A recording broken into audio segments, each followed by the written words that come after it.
That's a you problem. That's not a them problem. It's a you problem because you have to invite someone into your head. You have to allow them access into your brain space. You have to give them permission to be there. Welcome to the Farmish Kind of Life podcast, where we talk about homesteading stuff and life stuff and everything in between. Join me, Amy Dingman, as we explore big questions on a little farm.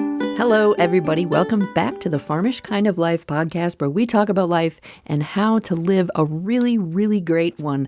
This is episode 268, and it is February 26th, 2024. Hello, how are you today? If you are new here, let me introduce myself. I am Amy Dingman. I live in central Minnesota. If you can't tell by my very thick Minnesota accent, I guess, I don't know. Do I have a Minnesota accent? I probably do. Actually, as soon as I became a podcaster, that's when I realized I have a Minnesota accent. So I live here in central Minnesota on 5 acres. We have this little hobby farm where we have chickens and pigs and ducks and turkeys. And we've raised pheasants. We've had goats. We've had horses. We've had all the things. We have big gardens. We've got fruit trees. We got grapevines and raspberry bushes and all of that. So we got a lot of stuff going on here. And I'd like to talk about that. I'd like to talk about the homesteading life. But I also like to just talk about life in general and living a good one, whatever that may mean for you, wherever you live. So what's today's topic? Well, last week's topic was about why we suck at being social. And that was kind of a gut punch topic. I got a lot of feedback about that. That was basically, it wasn't good or bad. It was just, whoa. It made a lot of people uncomfortable.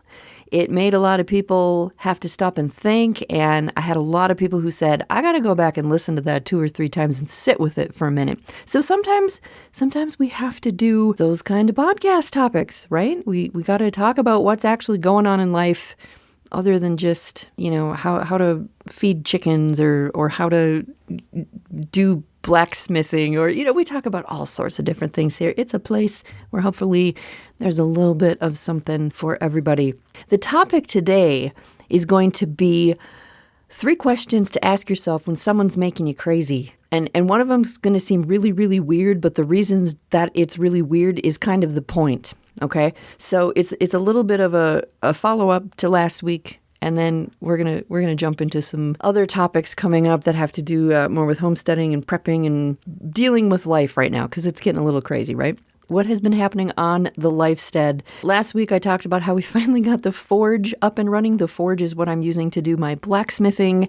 So it's a little contraption that gets real hot. It's a propane forge, and it's what we stick the steel in to heat it up, to then take it out and then hit that steel with a hammer on the anvil and shape it into whatever we want it to be. And so I finally used the forge and made something. I made an actual thing. What I made was a split cross. I think it's also called a Frederick's cross. We went into the forge. We went into the shop.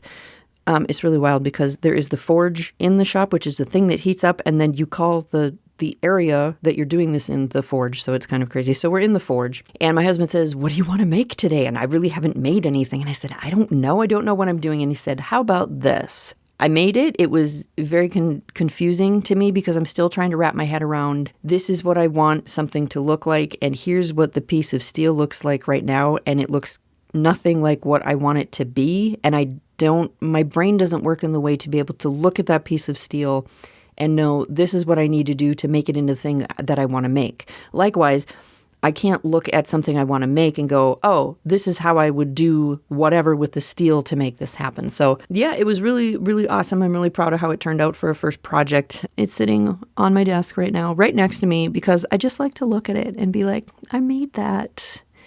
I'm so excited. The other thing that I would like to update you on, other than the fact that the weather is crazy and, what are they saying, like 60 degrees for today? 60? You guys, it is February. 60. And then it's supposed to get cold again. And then, there's all sorts of crazy going on with Mother Nature, but it happens every year. So, what do you do? But other than that, the only other thing that I want to tell you is that my YouTube channel is going to be getting new content. Okay. If you were listening to this on YouTube, you're like, I've been listening to you. I've been catching up with your YouTube channel every week when you post a podcast episode. No, I am talking about I'm putting long form, regular old videos like are supposed to be on YouTube. I'm going back to that. And I didn't want to say anything about it until I had a list of the videos I wanted to make, until I had some of those videos made and ready to go out. And so tomorrow, I believe, Tuesday, February 27th, is the first day that my newest long-form video is coming out. It's only 5 minutes long because, I don't make long videos. I can't sit through those 30-minute videos, y'all, and so I don't make those 30-minute videos. I would love it if you would check that video out. It is about, what should we say? It's about the whole topic of, am I a homesteader? Are you actually a homesteader? And just some thoughts that I got going on about that. I forget how much that I love to make videos. I actually said to my husband the other day, I love to make videos. Why am I not making videos? And he said to me, I don't know, Amy, why aren't you? You have all the stuff. You literally have all the equipment, all the cameras, all the tripods, all the editing equipment, you have everything you need to make videos sitting on your desk. So it's good to be back to it. Please check out my YouTube videos. And that is that. All right, let's head over to the main topic.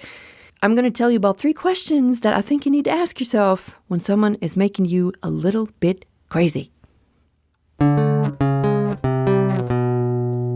So a lot of people right now, unless you're living under a rock, you can kind of feel the crazy building in the world, the crazy out there. Inflation is crazy. Food is expensive. Everything is expensive. We're stressed. It also happens to be an election year. And we've just got a lot of stuff going on. And I find that when we've got a lot of stuff going on, especially as a society or community, it can be really difficult to deal with stuff and life and people and differences. And we get really sucked into things that we might not get sucked into if we were in a less stressful spot in our life journey and our society's journey. And so today I just want to give you 3 questions that when you find someone who's really driving you nuts or a situation is really driving you nuts, here are 3 questions that I want you to ask yourself when you're in the midst of that, okay? The first one is going to seem really weird, but there's a reason for it, okay? The first question when something's making you crazy is, am I going to eat? Am I going to eat? So in other words, if you are freaking out because government official ABC or government official XYZ said or did something, okay, or the cashier at the gas station you just stopped at dyed their hair some crazy color, or your sister's boyfriend has suddenly decided he needs a 2024 Camaro, I don't know, or your adult child has decided they're going to boycott coffee, or your coworker is obsessed with some ultra fake reality show and can't stop talking about it, okay? These are just things I'm pulling out of the air, okay? If that's what you're focused on and freaking out about and upset about, I want you to ask yourself, am I going to eat today? Am I going to eat today? Meaning, does the thing that you're freaking out about or the thing that you are emotionally consumed with or mentally consumed with and can't stop talking about, does it have anything to do with your life? It sounds ridiculous, right? Am I going to eat? Or you could ask, do I have enough blankets on my bed? Or what's the thermostat set at in my house? Or do I need a jacket today? Those are all these random questions that actually point to things that matter in your life, okay? And the fact that it is really ridiculous to answer, oh my God, he watches whatever on TV every night with, am I going to eat tonight? It points out the ridiculousness of us continuing to be distracted by stupid stuff or give our attention to stuff or things that have zero bearing on our life. The second question is, and people have said this for a while, but I just love this phrase. Why is this person renting space in my head? I love the concept of that because that's really what they're doing. They're taking up space in your head, right? And First, we need to get honest, because when someone is renting space in your head in a negative way, that obviously we're talking about in a negative way, that's a you problem. That's not a them problem. It's a you problem, because you have to invite someone into your head. You have to allow them access into your brain space. You have to give them permission to be there. Okay? And when someone is in your headspace, it's either going to be someone who should be in your life or needs to be in your life, or it's going to be someone who really shouldn't be in your life or doesn't need to be in your life or doesn't even realize they are in your life. Okay? That situation that is in your head right now that you can't stop thinking about, why is it renting space in your head? Why is that person renting space in your head? Okay? The third question is, what do I want for this person? And this is a tough question, okay? This is a tough question. I struggled with this one for a little bit. When you're talking to someone and they're driving you nuts, right? What do I want for this person? Do I want this person to succeed? And this is kind of taking a step back from the situation and why is this person in my life, okay? Do I want this person to succeed? What do I want for this person? Do I want good things for them? Because if you don't, why are you continuing to allow them to be in your life or rent space in your head? Why are you doing that? Now, here's the uncomfortable part, okay? Because I'm going to tell you why you might be doing that. Sometimes we keep people in our life so we can watch them fail because it makes us look better. Okay, if you've got that person in your life, they're like, oh my God, they can't ever do anything right, and they're driving me nuts, and this is what they're doing today, and blah, blah, blah, blah, blah, and you're spending all this time complaining to someone else about this person in your life, and they're just, oh my gosh. Do you want that person to succeed? Do you want good things for that person? Because if you're answering that question with, I don't even, like, what do I want for that person? Sometimes you're keeping that person in your life just so you can watch them fail. Because it's an ego boost for you.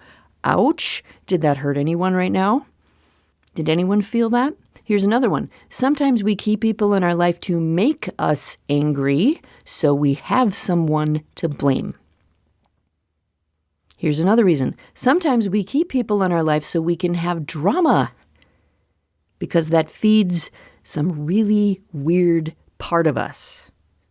So if you're thinking of that person and you ask, what do I want for this person? They're driving you nuts. You're just like, oh my gosh. And you ask yourself, what do I want for this person? And the answer is, you don't even know what you want for them because you don't even know them, because there's some buffoon on the internet spewing whatever craziness today, or it's someone who has zero idea you even exist and wouldn't know who you were if you walked up to them and tripped them. That's your sign. You don't even want anything specific for this person's life. Why is this person's life, or what they're doing, or what their opinions are, why is that affecting you? Now let me back up a little bit, because I know there's some people going, but. Please realize that part of being in relationship with other humans is dealing with what it means to be a human being.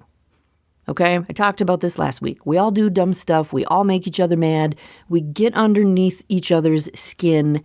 We often have to deal with people who make life difficult. I know that. Friction is a necessary part of life, okay? But friction is already an inherent part of life. So why are we taking on more than what already needs to be there or is there?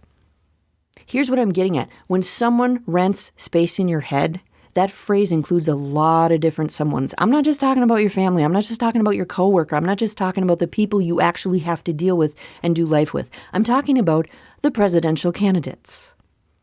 I'm talking about the owner of a homesteading page that just decided to fly some flag over their barn that represents something you don't agree with.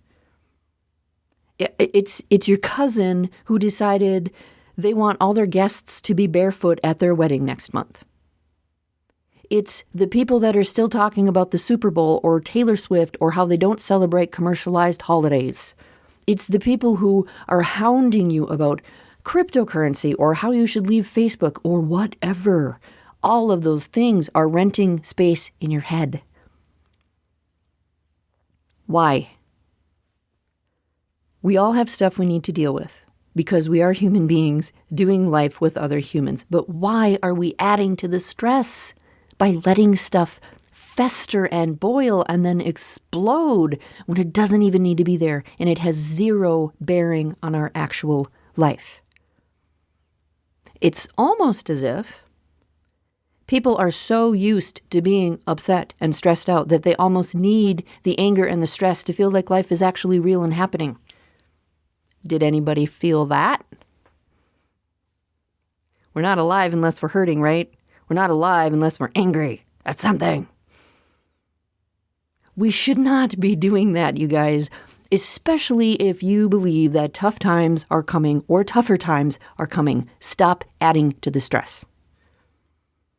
And here's a little side note rant here, because I know that there are going to be people out there who will answer this whole thing with, I have to care, and I have to be angry, and I have to know about it, and I have to talk about it, and it's renting space in my head because XYZ is making a really big decision that's going to hurt ABC. ABC, some organization or group of people or whatever. Okay? So I have to care. I have to talk about it. Here is my question that might be really uncomfortable for some of you. Those of you who are really, really upset because XYZ is going to hurt ABC, dare I ask you, are you helping ABC? Are you personally helping ABC? Because 9 times out of 10, you aren't. And it just feels really cool to stand behind the words of what someone else is or isn't going to do. And the real problem is that most of us aren't actually doing anything in person, in real life, hands-on, to help these things that we are so politically motivated and charged up about. It's just this big, scary thing that's out there, or this shiny, happy idea that's out there, and we choose teams and we go at it. We battle. But none of us are actually doing anything about the things we're so upset about and we're so charged up about, right? And behind all of these situations and all of these things are people, right? People. So consider that situation that is festering in your head right now, or that person that you just don't have it in you to deal with, or that current hashtag that's frustrating you, or the person who keeps talking to you about something you're so tired of hearing about. Whatever it is, step back, take a minute, ask yourself these 3 questions. Number 1, am I going to eat? Is this preventing me from eating? Is this preventing me from going to bed? Is this preventing me from being in my home? Is this preventing me from being with my family? Number 2, why is this person renting space in my head? Maybe 2B would be, does this person even know they're renting space in my head?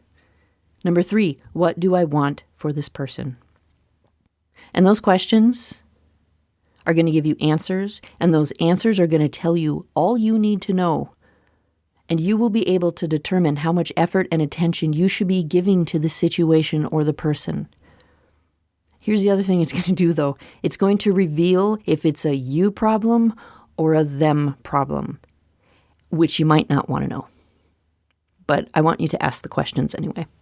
Write them down on a piece of paper, keep them in the back of your mind, put them on the bathroom mirror, carry them in your pocket, put them on your phone. I don't know. Keep them with you.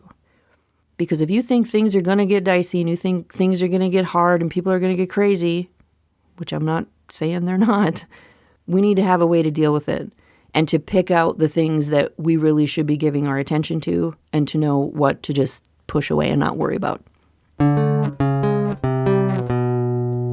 All right, y'all, there you have it. Coming at you with another spicy topic. I promise I'm going to calm down a little bit. I'm always just kind of watching what's going on in the world and then coming up with my answer to what's happening, all the deep thoughts that are going through my mind and how I think, okay, we got to do something about this. And that's what I do here on the podcast. That's the beauty of having my own podcast, I suppose. And it's really cool that you guys come back and listen to me every week. So thank you so much for that. Thanks for coming here for another episode. I appreciate you guys so much. And remember, if you are a person who likes videos, please head over to my YouTube channel and check out what I've got going on over there. Super excited for some stuff that I've got coming out in the next few weeks. So that's what I have to say for today. Keep those 3 questions in mind, and I will talk to you again soon. Hope you enjoyed the show today. To continue the conversation, visit our website at afarmishkindoflife.com. Find A Farmish Kind of Life on social media or drop me an email at amy@afarmishkindoflife.com. Peace, love, and bacon, y'all. Stay farmish.